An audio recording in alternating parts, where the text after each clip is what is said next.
Hello! Welcome to the week 14 preview video for English 102. Let's get started. It's a quick one. So we got a couple things going on this week that have to do with video. Go ahead and click on assignments, lesson plans, and then head over to lesson plans week 11 to 15. Oh my gosh, I can't wear this thing anymore. Someone actually gave me this for my birthday one year and said, "Don't ever wear it. Don't ever grow a beard again. Just put this on." And it's not the same. Beards are way better. Head over to week 14 and go ahead and click into the week 14 materials, and then you can see at the top the copy and paste bit from our revised schedule that we have here, and you can see we've got the workshop 3 rough draft and final draft coming due this week. As we scroll down a little bit right here up front, you can see the workshop 3 instruction sheet and the assessment rubric, and then the deadline for submitting a rough draft, and then the deadline for submitting the final draft, of course, is Sunday 11:59 p.m. What's interesting about this piece, and I'm already getting questions about it, is what you should be writing about. So the instruction sheet is going to break it down. It basically is this. You get to write about August Wilson's Fences. Great play. Yeah. And then, hold on. It's taking a minute. My internet's super slow with everybody zooming around the house. It's nuts. So you can see here the subject of the third essay is, it says, to analyze the theme across Wilson's Fences and 2 other works of literature of your choosing. So that means you can look at another play if you want. I think the closest one is I Am Not Batman, where there are some issues within the family. And then you can also think about poems, and you can think about other stories we've read from the first of the class, and I'm going to go over that in just a minute. All the other stuff that you need to do as you scroll down in this sheet, is listed here by bullet point. And it's pretty similar to the last essay, more or less, terms of sources, all that business. And if you have any questions or concerns, hit me by email. So as I'm back in here, you can see when it comes to working on your essay, there's a little bit of information here. It basically says go back in the journals 9 and 10, see what's going on. The question is, what can I use? And I highlight that here.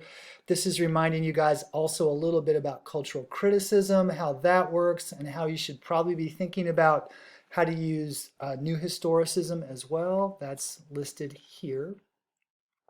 And then here are the links and instructions for how to do peer review, and then the final draft turn-in link at the very bottom of the page. The one thing I did say here about peer review is, at a minimum, people please try to come with at least 5 paragraphs, 5 or 6 paragraphs for this, because there were a few folks last time who only had 1 or 2 or 3 paragraphs. You know who you are. Try to do a little bit more this time before peer review so you can get some good comments back from people. Now, I do want to talk a little bit about what you should be writing about for this particular essay, because I've already gotten a couple of questions related to this. So I'm going to head over to the area called Syllabus Contract Book, and I'm going to scroll down to the original syllabus for the course. So I'm going to have that open. It'll take a minute because of all the zooming going on around here, and I'm going to scroll down a little bit more. Man, I tell you, man, Zoom slows everything down. Oh my gosh.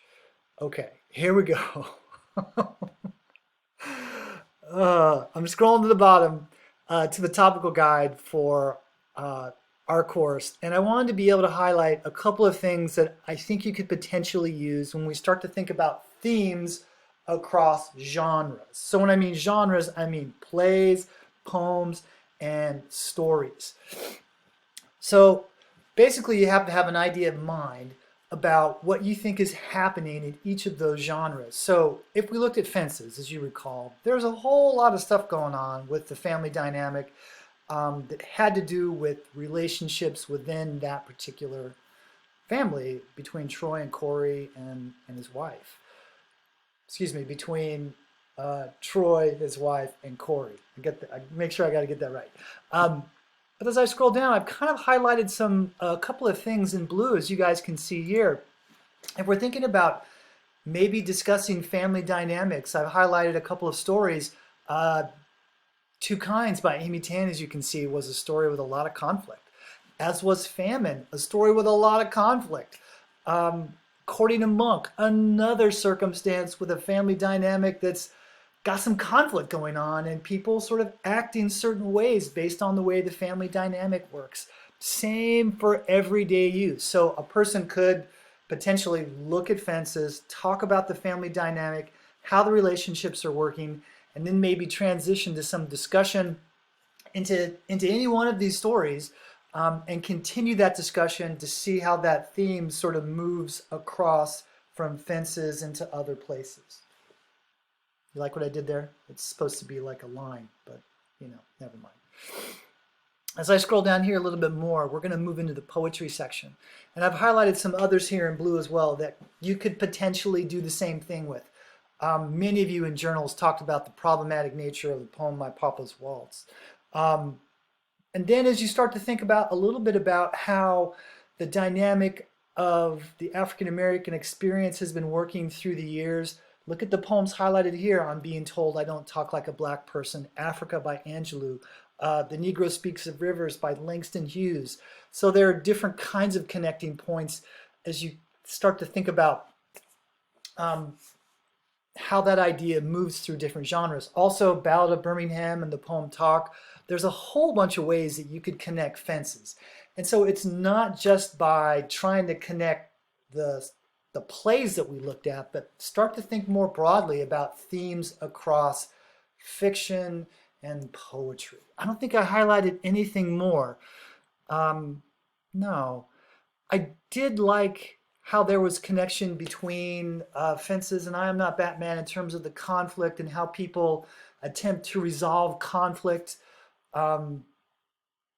Troy and Corey kind of go back and forth, and it's the same with the young kid and I Am Not Batman with his dad. There's an attempt of a discussion there. So I'm going to close this down now as a way to just give you guys something to think about in terms of what to write about for this particular assignment. I look forward to reading it by the end of the week. I'm heading back over into the lesson plans for week 11 to 15 for last words here. As I'm back in here,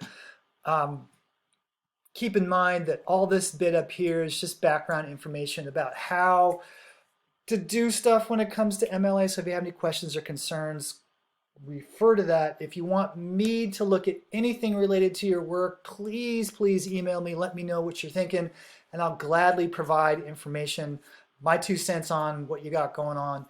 I'm looking over this again just to make sure I have not forgotten anything, and I don't think I have. Thanks for watching, and I'll see you in the next one. Peace.